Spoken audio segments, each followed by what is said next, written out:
В этом выпуске вы увидите, как мы пересекли границу с Перу, проехали вдоль озера Титикака и побывали у индейцев на плавучих островах, ознакомились с колониальным городом Арекипа и добрались до океана.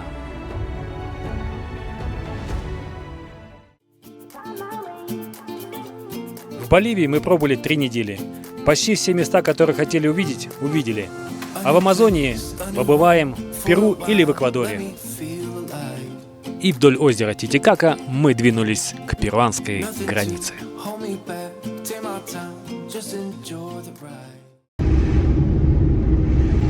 Пересекаем границу Боливия-Перу. Границу с Перу мы прошли минут за 40. Проблем никаких не было, все классно. Вот какой танк на границе Боливии. Швейцарцы стоят. Перу встретила нас песнями и плясками. Мы попали на перуанскую свадьбу.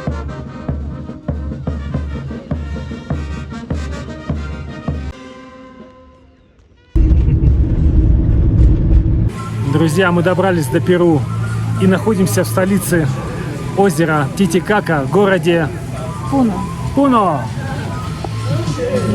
Идем гулять, смотреть достопримечательности. Вперед!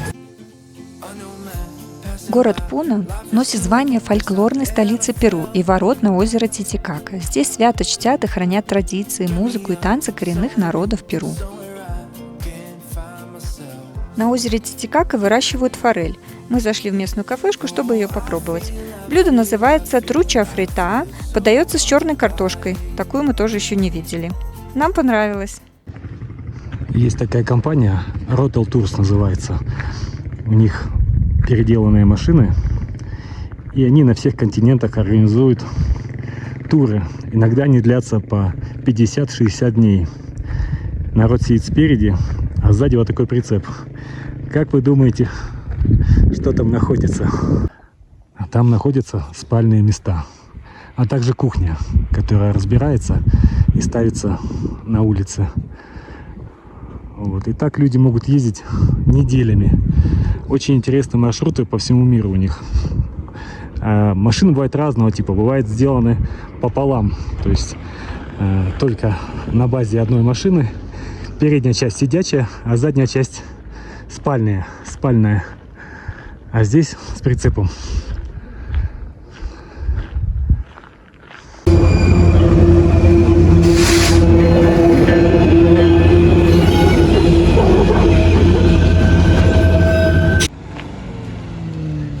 Сегодня мы отправляемся в тур по озеру Титикака, едем на плавающий остров, племя Урус, которое древнее, чем инки. Будем все снимать и покажем вам, как это все. Сегодня погружается на лодку. В этом туре нас только 2 и гид. А это водители. Окей, вперед.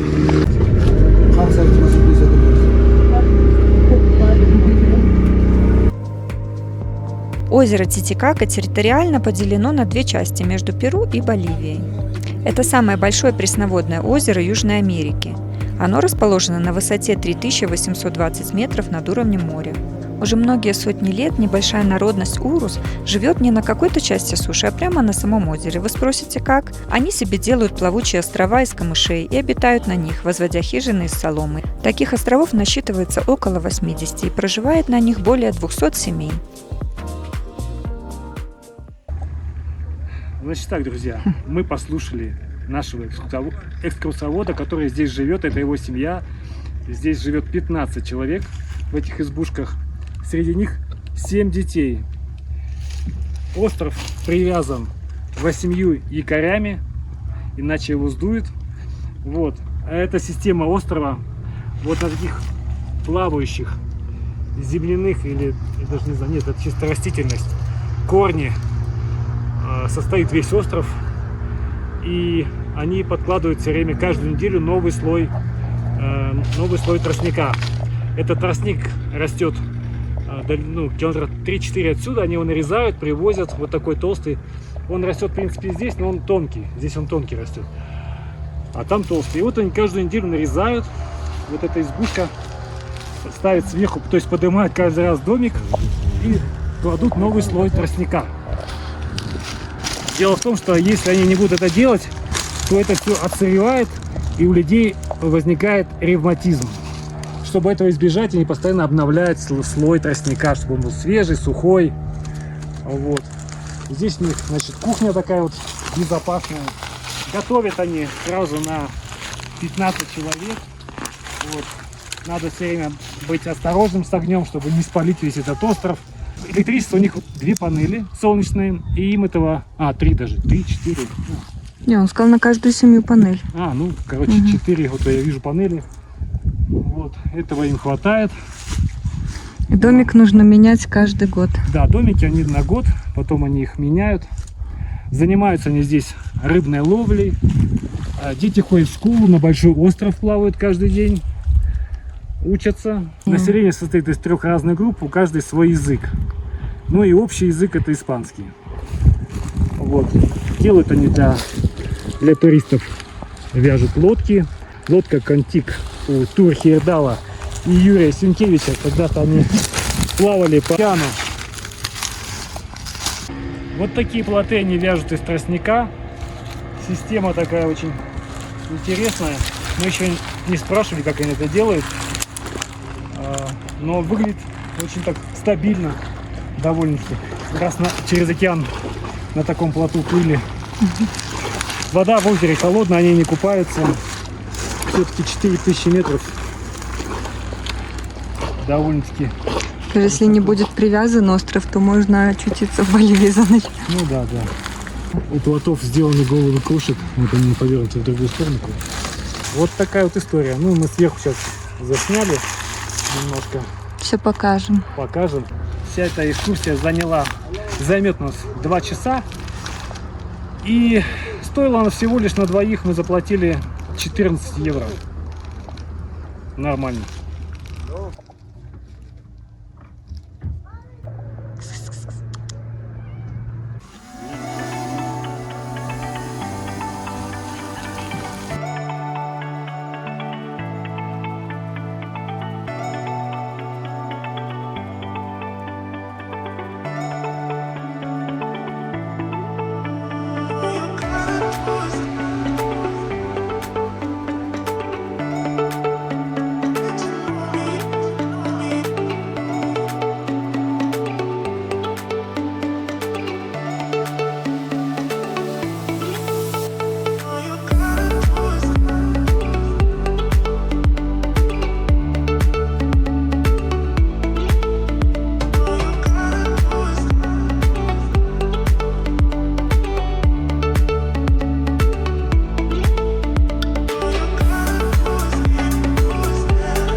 Отправляемся на лодочке на следующий остров. Вот так выглядит торец, толщина этого острова. Примерно больше метра чуть-чуть. Ну и под водой там еще 1,5 метра. Вот такие вот лодки. Окрашенные для туристов. Мы приплыли на главный остров. Здесь место для туристов, небольшое кафе, а также есть отель. Ночь стоит примерно $40. Можно остаться и помедитировать. Племя Урус не захотело вступать в борьбу за землю с другими индейскими племенами, поэтому заранее ушло вглубь озера на тростниковых лодках. Из того же материала представители племени сплели себе целые острова и построили на них хижины, в которых и стали жить, занимаясь рыбалкой и охотой на птиц. А когда пришли инки захватывать территорию и узнали про Урус, то удивились их изобретательности и не стали на них нападать, но обложили данью. В итоге племя Урус пережило инков и существует по сей день. Что ты купил сегодня, Андрей? Я купил сегодня килограмм голубики. Я купил сегодня килограмм голубики. Мы в Перу едим голубику. На озере Титикака. Купили вот такие маленькие авокадо, похожие на огурчики. Посмотрите, как они выглядят внутри. Они без косточек. В Перу выращивают модную у нас крупу киноа. Вот так выглядят плантации с ней. После озера Титикака мы поспешили в город Арекипа, где нашли мастерскую для нашего спринтера и надеялись, что нам его там починят. Но чтобы туда добраться, нужно было снова подняться на высоту 4500 метров и проехать 350 километров. В процессе подъема двигатель наш начал сдавать. С набором высоты мощность мотора начала уменьшаться, а автомат отказывался переключать скорости. Пришлось это делать вручную. А тут еще и погода преподнесла сюрприз. Пошел снег. Спустя 4 часа мы начали спускаться и в полной темноте доехали до Арекипа. Слава богу, добрались в мастерскую, где ремонтируют одни практически спринтеры. И мы здесь тоже встали. Отсюда мы уже никуда не уедем, пока нас не вылечат. Вот так вот. Очистили мы партикль-фильтр и поменяли сигнал, так как мой сломался. А в Америке без сигнала очень плохо. Все бибикают, а у меня не работает. Поэтому починили сигнал, все починили. Мы счастливые, едем дальше. Ура! Вперед! Пока машина ремонтировалась, Оля незаметно испекла медовик на сковороде. Этим мы и отпраздновали удачный ремонт. Заехали сегодня в удивительный город и пошли гулять вечером. Вот в пиццерию заглянули на такую удивительную пиццу с хамоном. Да, Оленька? Да, не ожидаю. Очень вкусная, прям воздушная. Заказали десерт. Это шоколадный какой-то, а вот это вот местный специалитет. Ледяной сыр называется. Queso helado. Queso helado. Шоколадка тоже смотрится неплохо. Ну как? Я еще не разобралась, но это просто мороженое. Да? И чуть-чуть сырный вкус у него. Maybe we're okay if we don't look too close into the mirror.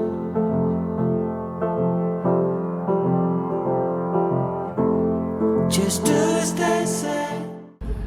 Друзья, мы сегодня проснулись и решили начать наше путешествие по городу с женского монастыря Санта-Каталина. Он очень большой, является одной из главных достопримечательностей города. Мы сейчас пройдем, нам дали вот такие вот план по монастырю.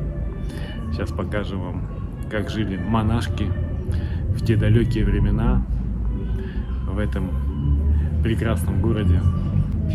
Билет не дешевый, стоил 12 евро на человека. Но мы приехали сюда не просто смотреть снаружи, но и изнутри. Тихо, не будем мешать, пойдем дальше. Разноцветным сердцем белого города Арекипы, несомненно, является женский монастырь Санта-Каталина. Строительство его началось в 1580 году, а потом монастырь достраивался и перестраивался из-за землетрясений и извержений местных вулканов. Монастырь тоже выстроен из того же вулканического камня, что и весь город, но дома его выкрашены в яркие и радующие глаз цвета. Здесь попадаем в кухню.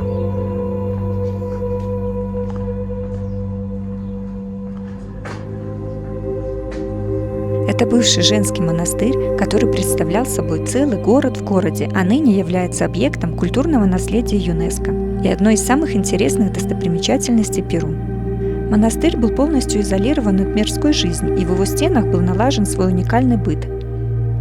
Особенный интерес для туристов представляют цветные улицы монастыря Санта-Каталины, раскрашенные яркими красками и носящие названия известных испанских городов, а также его неповторимая колониальная архитектура.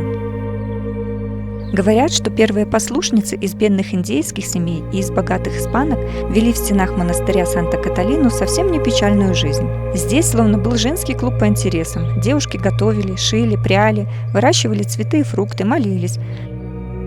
Смотрите, как выглядела швейная машинка раньше. Она маленького размера, где-то 30 на 40 сантиметров. Произведение искусства. Монастырь прямо как маленький город. Я такого даже никогда не видел. Просто хочется ходить, смотреть. Он очень такой большой. И уже мы здесь около 2 часов ходим и никак не можем насмотреться на всю эту историю. В лучшие дни в этом городе жило 450 послушниц.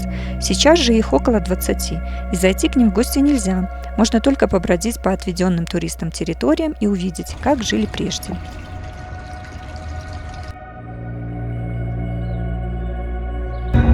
Посмотрите, какая схема монастыря. Это просто огромный город. Мы сейчас вот здесь вот. Это здесь. Мы столько находились, так устали, что теперь сидим, отдыхаем. Нету сил даже встать и идти дальше, а мы еще не все прошли. Богатые девушки и вдовушки приезжали со всем своим имуществом и слугами и жили так, как и прежде, просто в стороне от привычной жизни. И красивые стены, обилие цветов и совсем не спартанская обстановка рисуют картины спокойной, но активной жизни. Кельи монашек разные, у кого-то в самом деле очень скромная обстановка, а некоторые комнаты похожи на хоромы. Вот это вид сверху на монастырь. У них у всех был выход на верхние террасы.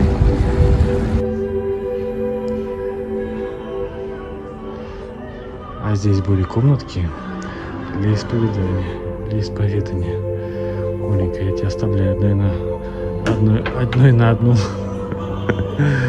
С Господом исповедуйся, а то уже накопилось. Ну что-то выскочило. Клаустрофобия.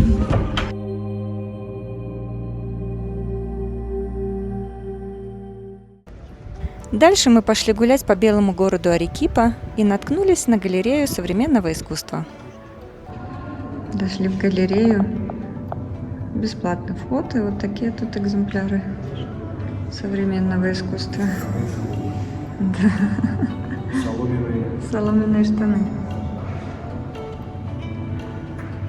Чемоданчик.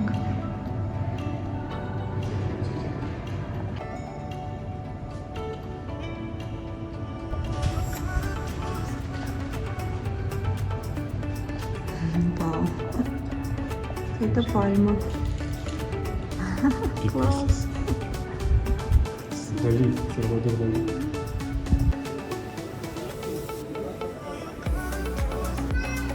Белым городом Арекипу назвали за то, что она почти полностью построена из белой горной породы. Арекипа расположен на линии разлома земной коры, поэтому здесь нередки землетрясения. Решили попробовать местные блюда, которые здесь рекомендуют. Вот одно из них ракота решена называется. Такой вот фаршированный перчик с сыром, с овощами и что-то там еще. Это рыба, наверное. Батат. А у Оли вот такой вот таракан. Супчик. Вот такой балкон здесь с видом на площадь. Сейчас Оля попробует этого Пробу. интересного краба-рака. Почти том-ям. Да, острый? Только не острый. А, не острый? Угу. А я сейчас попробую вот эти вот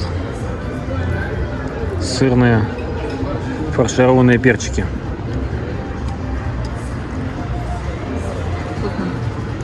Это... Я сейчас смотрю плантации бобов, куда они их девают. Вот они где. Угу, понятно. Ну, приятного аппетита. Перед выездом из Арекипа мы заскочили на рынок затариться продуктами.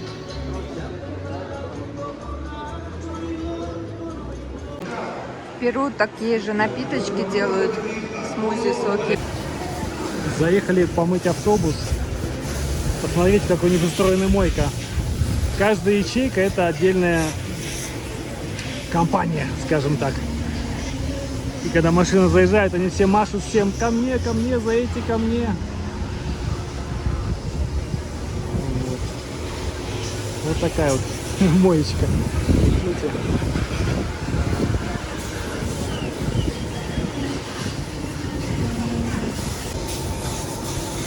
Наш автобус стал белым. После Арекипы мы решили двинуться к Тихому океану, подышать морским воздухом, отдохнуть пару дней от высоты гор и поесть рыбы. Случайным образом мы попали в рыбацкую деревушку вот с таким удивительным видом.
На этом красивом месте мы и заночевали.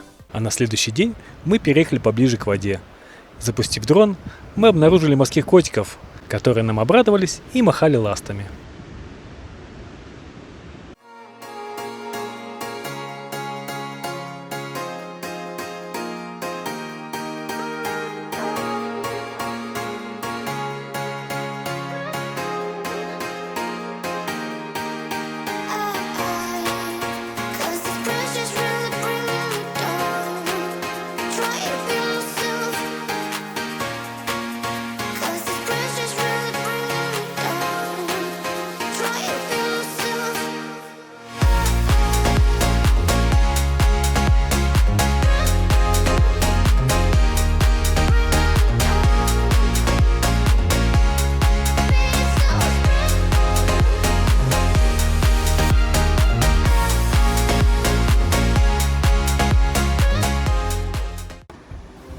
Утром были ловцы ежей. Вот такую гору наловили. Все повыковыривали, а панцири выбросили. Паразиты. Дорогая, мы тоже нашли одного ежика. А да, он какой-то черный, может, а ядовитые бывает? Другая модель, мне кажется. Еще может быть несъедобная, отравится. Короче, мы не стали его есть, он вообще черного цвета, еще может быть не такой, как съедобный. Выпустили на волю. Итак, друзья, сегодня вечером мы решили приготовить шарлотку необычную, не только с яблоками, но в ней еще находится гуава и цедра апельсиновая. Сейчас поставим в печку эту дивную сковородку на газ и получим вкусняшку. Вот так это делается, собирается все и на газ. С добрым утром, друзья. Вот такой у нас завтрак. Это все, что осталось от вчерашнего пирога. Не успели мы его заснять, как у нас получился. Быстро съели. А вот такой у нас вид из дверей. Океан бескрайний. Ну что, Оль, спасибо тебе за такой дивный завтрак. Друзья, спасибо за просмотр. А в следующем выпуске вы увидите долину вулканов, самый глубокий каньон Колка, удивительные, труднодоступные скальные образования, которые мы еще не встречали на нашем пути, а также новый туристический магнит в Перу – Радужные горы. Ставьте лайки и подписывайтесь на наш канал.